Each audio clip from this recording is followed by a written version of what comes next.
મિત્રો જય પુત્ર દાદા. તો હમણાં આપણે તમે આગળનો વિડીયો જોયો એ પ્રમાણે હિંડોરણા માડીને દાદાને કીટ આપી. એક્ઝેક્ટ એની બાજુમાં ભાઈ રહે છે.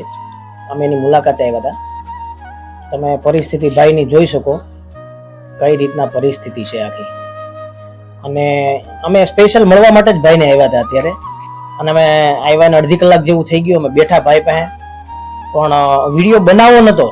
મેં આવીને ભાઈની પરિસ્થિતિ પૂછી અને કરિયાણા માટે પૂછ્યું, ભાઈ કઈ રીતના તમે આ તમારું ગુજરાન કઈ રીતના હકારો છો, તમારી પરિસ્થિતિ આ છે, જમા કરવાનું કઈ રીતે. ભાઈએ કીધું કે ભાઈ ભરવાડ સમાજમાંથી આવે છે અને ભાઈ એવું કીધું કે ભાઈ અમારો ભરવાડ સમાજ જે છે એ અમને મદદ કરે છે.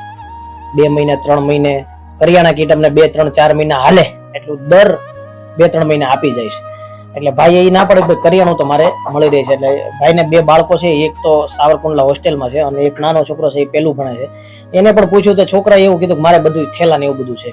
તો અમે ભાઈની કીધું ભાઈ મદદ અમે કઈ રીતના તમારી કરી શકીએ, એવી કઈ મદદ હોય તો અમને કયો.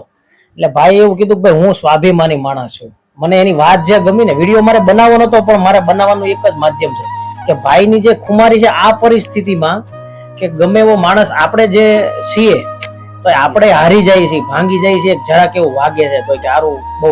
પણ આ પરિસ્થિતિ 5-7 વર્ષથી ભાઈ આ પથારી વશ જ છે. કોઈ પણ જાતનો બીજો કોઈ મદદનો ધ્યેય નથી. એટલે ભાઈ એવું કહે છે ઉપરવાળાએ જે પરિસ્થિતિ કરી છે એની ઉપર જ હું જીવું છું. એ દેવા વાળો બેઠો છે, કોઈ દિવસ ભૂખ્યો મને રાખ્યો નથી અને કોઈ દી રાખશે નહીં એટલો એને ભરોસો છે. અને ભાઈ પાસે બેહીને મને એટલી મજા આવી છે. મેં તમને કીધું ને કે મારે વિડીયો બનાવવો નતો પણ બનાવવાનું માધ્યમ એમ એક જ છે. એટલે ભાઈની મદદ તો બીજી કઈ નહીં, પણ હવે એક એવો વિચાર આવ્યો. ભાઈ એમ કહે છે કે હું બસ બેહીને ટાઈમ પાસ કરું, બીજો ટાઈમ કઈ રીતના કાઢો. એટલે ભાઈને જોયું ઘરમાં ટીવી નથી એક, એટલે આપણે તો મદદ જ કરવાની છે. ભૂતરા દાદા યુવા ગ્રુપ જે જરૂરિયાતમંદ છે એને મદદ, ને આ ખરેખર જરૂરિયાતમંદ છે.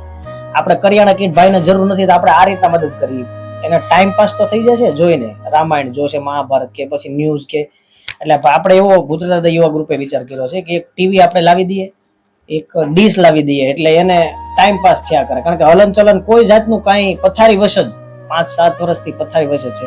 તો આપણે એવો એક ધ્યેય કર્યો છે કે ભાઈને આપણે ટીવી લાવી દઈએ એમાં. તો ટીવી અને ડીશ લાવી દઈએ. પછી આગળના વિડીયોમાં તમને ભાઈ સાથે પણ વાત કરાવું. અને તો જઈએ છીએ અમે આગળ રાજુલા ભાઈ માટે ટીવી અને ડીશ લેવા માટે. તો આગળના વિડીયોમાં આપણે મળીએ પાછા. જય ભૂતરા દાદા.